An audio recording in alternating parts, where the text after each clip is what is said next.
आमे करूचु मसला चूड़ा। तो एटा को प्रस्तुत करिया पई आमे आगे चूड़ा को भाजी नबा तेल रे हल्का फ्राई करिबा ताकू बेसी भजेइबानी ताकू हल्का ब्राउन कलर करिबा तापर ताकू भाजी साला परे गोटे बाउल को बाहर कर नबा। बाउल को बाहर कर साला परे कटा हेतिबा काकुड़ी पियाज कंचा लंका देई स्वाद अनुसार आमे टिके लंका गुंडी पकेइबा लूण जीरा पाउडर एवं किछि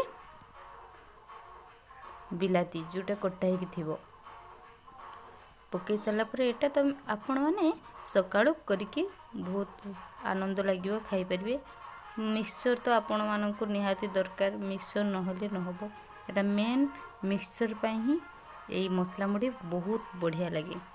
आपण माने थरे टेस्ट करी देखिबे घरे प्रस्तुत करी देखिबे केमती शीघ्र भी बने आ बहुत सुंदर टेस्ट लगे तारो खाइबा पई बहुत स्वाद लगे।